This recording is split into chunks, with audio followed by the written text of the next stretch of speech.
안녕하십니까. 쉽고 재미있는 인문학 강의 강사 이성구입니다. 네, 오늘은 요 강의하고 뒤에 강의가 이제 세트로 이어질 텐데, 막연한 조화, 그리고 절충론, 그리고 양시론, 양비론이 왜 문제이고, 또 그게 이어져서 싸잡아 비판이 얼마나 문제인지를 한번 논의해 보겠습니다. 우선 박노자 씨가 쓴 좌우는 있어도 위아래는 없다라는 책에 이런 얘기가 나옵니다. 노르웨이에서 어느 사병이 코에다가 이렇게 피어싱을 크게 하고 있었답니다. 그런데 그 장교가 그 사병에게 그 피어싱을 제거하라는 명령을 내리자 그 사병이 장교를 이제 법정에 소송을 제기했고, 법정은 그 최종 판결에서 그 장교에게 중징계를 했답니다. 도대체 우리 사회에서는 우리 군대에서 만약에 그런 일이 있었다면은 이거는 정말 군기강이 문제가 되어서 된다는 그런 시민들의 생각들이 많이 펼쳐질 수 있는 그런 사건이지요. 도대체 우리랑 그 사람들이 어떤 생각이 다르기 때문에 그러한 행동을 할 수 있는지 한번 여러 가지 과정을 거쳐서 한번 논의해 보겠습니다. 아마도 그 해설은 요 강의 말고 다음 강의 끝판에서 아마 제가 해결을 해드릴 것입니다. 자, 우선 양시론과 양비론, 그리고 막연한 조화, 절충은 사실은 논쟁에서 또는 토론에서 또는 어떤 주장에서는 있어서는 안 되는 사고법입니다. 양시론은 뭐냐면 이 시비죠, 그죠? 오를 시, 글을 위자니까 이것도 양시론은 이제 A 주장과 B 주장 중에 어느 게 더 옳으냐라고 물으면 A 주장도 옳고 B 주장도 옳아라고 하는 게 바로 양시론이고요. 이 A 주장도 문제고 B 주장도 문제가 있어라는 것이 이제 양비론이죠. 그 다음 조화는요, 물론 우리가 이제 조화롭게 살자라는 말을 상당히 많이 하는데, 이건 사실은 어떻게 보면은, 막연한 조화일 경우에는 정답이 없는 거죠. 자, A가 옳으냐, B가 옳으냐 할 때 조화를 해라 라고 하는 것은 아무런 해결책을 제시해주지 않는다는 겁니다. 그 다음에 절충론도 결국은 중간을 잡아라는 얘기잖아요. 물론 뭐 협상을 할 때 우리가 이제 뭐 거래를 하거나 이럴 때는 금전적인 문제가 생겼을 때는 뭐 우리가 가격 흥정할 때는 절충이 가능하지만, 적어도 토론에서는 그렇게 절충을 했을 경우에는 지양되는, 즉 두 개의 대립되는 관계가 중간에서 항상 머물고 말지 보다 높은 단계로 뭔가 차원을 끌어올리는 창의적인 사고로 나아가지가 않는다는 겁니다. 그래서 사실은요, 조화와 절충을 강조하는 사회는 결국은 정적인 사회에 머물러 버립니다. 더 이상 발전이 없는 겁니다. 그건 우리가 이제 나중에 변증법적 사고를 이해할 때 이 막연한 조화와 절충이 변증법적 사고가 어떻게 다른지를 이제 이해하면은 아마 좀 더 명확하게 될 건데, 우선은 그렇게 이해를 해 두시면, 조금만 제가 설명을 드리면, 자, 우선 조화와 절충이 왜 문제냐면, A와 B가 있을 때 이 서로 모순과 반대되는 경우라면 여기를 잡는 게 바로 조화와 절충이죠, 그죠? 근데 이게 이렇게 돼버리면 변증은 사실은 이렇게 올라가거든요.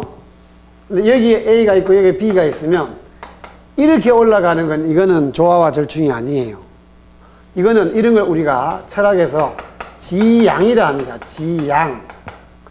이 단계로 올라가죠. 이 단계로 올라가는 것은 이 두 개가 분명히 여기에서는 조화라고 맵죠. 근데 여기에 정적인 것에서 1차원적 세계에서 머물러 있는 것과 이렇게 올라가는 건 다르죠.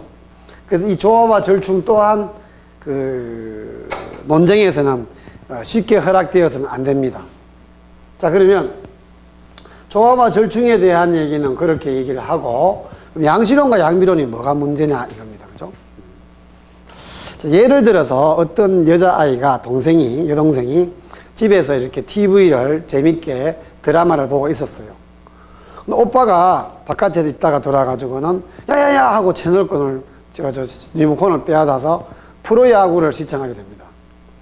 그러자 여동생이 이제 막 그 오빠를 막 밀치면서 리모컨을 빼앗으려니까 오빠가 완력으로 이제 힘이 세니까 이제 리모컨을 안 주고 여전히 프로야구를 보는 거죠. 그러자 이제 둘이가 막 싸움이 일어납니다. 자, 이럴 때 어머니가 와서 너희들 또 왜 싸우니? 라고 했을 때 이제 여동생이 자초지종을 얘기하자 이제 어머니가 오빠 보고 넌 왜 여동생이 먼저 보고 있는데 네 맘대로 그렇게 채널 빼앗아 버리냐? 라고 꾸지람을 하자 여동생이 보통 그러면 이제 또 막 과음을 지르죠. 분해서. 그봐 오빠가 잘못했잖아 라고 막 대들면 그때 어머니는 어떻게 합니까? 너도 마찬가지야 그러죠. 너도. 오빠도 잘못했지만 너도 잘못했어. 왜 오빠가 그렇게 보겠다 그러면 네가 양보를 좀 하지. 이게 바로 양비론입니다. 그리고는 어머니가 이제 또 그래서 뭐 내 잘났네 네 잘났냐고 애들이 막 싸우게 되면 리모컨을 빼앗아 버리고는 텔레비전을 끄면서 들어가서 공부나 해 이러죠. 그죠? 이렇게 그거는 또 다른 오류거든요. 그게 논점 일탈의 오류입니다. 논점에서 벗어난 것을 통해서 아이들을 설득시켜 버리는 거죠. 그러니까 텔레비전 시청권이 과연 누구가 갖고 있는 게 더 타당한가에 대한 논리적 판단을 해주지 않는 상황에서 들어가서 공부나 해라고 하는 것은 또 다른 어떤 큰 임무를 부여하는 것을 핑계로 이 쟁점이 되는 것들을 무마해버리고자 하는 논점 일탈의 오류가 이제 우리 오류론에서 많이 다루는 거거든요. 어머니가 이렇게 비논리적인 행동을 하거나 말을 하면 자녀들도 늘 비논리적이고 불합리한 행동을 할 수밖에 없는 요소도 있습니다. 그래서 부모들이 논리적이면 아이들도 논리적이 될 수 있죠. 자, 어쨌든 근데 이런 양실론과 양비론이 왜 문제일까요? 또 다른 문제에서 자, 우리가 사실은 주류 언론들의 신문 사설을 읽어보면 대한민국의 언론들의 그 사설들을 보면은 거의 다가 끝판에 가면은 이러한 양실론과 양비론이 판을 칩니다. 예를 들어서 만약에 어떤 뭐 정부에서 관리 감독을 잘못했는데 어떤 비리가 일어나는 큰 사건이 터졌다 칩시다. 그러면 그 공무원 비리에 대해서 신문사설은 아주 심각하게 비판을 하고는 그 다음에 뭐 마지막에 가면은 이러한 문제가 일어나도록 관리 감독을 잘못한 정부 또한 책임이 크다. 그리고 이러한 것들이 범죄의식이라고 범죄라는 그 생각을 잘 하지 않는 우리 국민 모두가 다 문제가 있다. 이런 식으로 늘 그 마무리를 해요. 저는요, 과연 이 사람들이 어릴 적부터 그렇게 양비론에 익숙해져서 이런 양비론을 펼치는 건지 아니면 또 다른 음모가 있는 건지 솔직히 좀 의문이 갑니다. 자, 그러면 이 양비론의 세 가지 문제점이 뭐냐면요. 세 가지가 있는데 저로서는. 첫째는 양비론적 비판을 하는 비판자의 책임을 지지 않겠다는 겁니다. 그죠? 자, 예를 들어서 A와 B가 싸웠을 때 너도 문제고 너도 문제야 라고 했을 때 이쪽이 비판한 자를 향해서 왜 내가 문제니? 라고 말했을 때 나는 이 비판자는 어떻게 행동을 하면 되냐면 내가 너만 잘못했다고 하는 게 아니잖아. 얘도 잘못했다고 했지 않니? 또 얘가 이쪽에서 내가 뭐가 문제인데 라고 말하면 내가 언제 니만 잘못했다고 했니? 얘도 잘못했다고 했잖아. 라고 함으로써 비판의 주체의 그 책임감으로부터 회피입니다. 언론이 만약에 어떤 사건이 터졌을 때 양비론을 펼치는 것은 그 언론의 기능을 제대로 하지 않는 거라고 저는 봅니다. 자, 그 다음 두 번째는 양비론의 또 다른 문제점은요. 결국은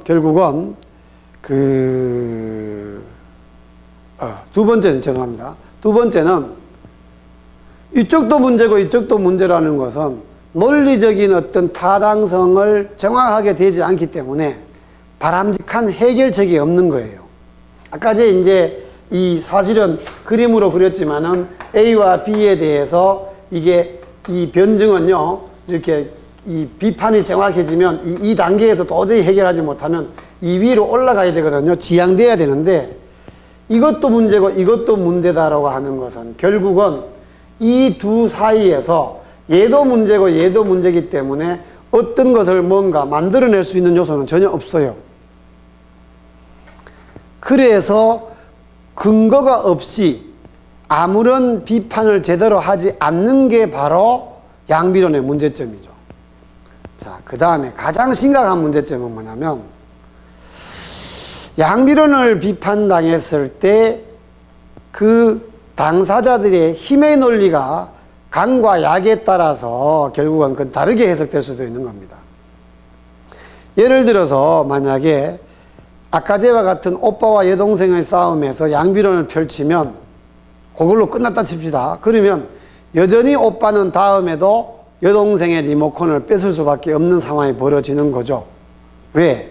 자기도 잘못했지만 여동생도 잘못했다는 생각을 가지기 때문입니다.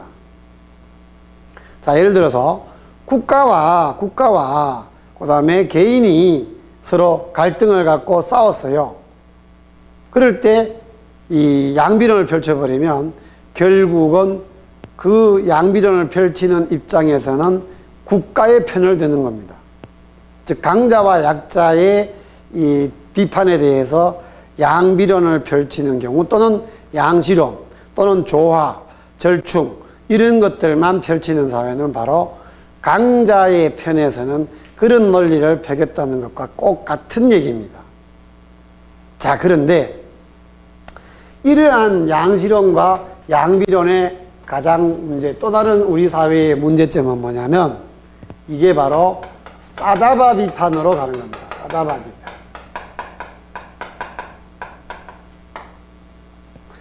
그 싸잡아 비판은 뭐냐면 어떤 무리가 있을 때 여기에 어떤 한 일부가 뭔가 잘못되면은 요 부분만 지적을 해야 되는데 전체 다를 문제가 있던 것으로서 이제 비판을 하는 게 바로 싸잡아 비판입니다. 이 싸잡아 비판의 음모는 아주 심각할 정도입니다. 그 얘기는 다음 강의에 이어서 아까 제 노르웨이 사병 얘기와 연결지어서 왜 그게 우리 사회와 다른지에 대해서 한번 깊이 있게 다뤄보겠습니다. 예, 다음 시간에 또 뵙겠습니다. 감사합니다.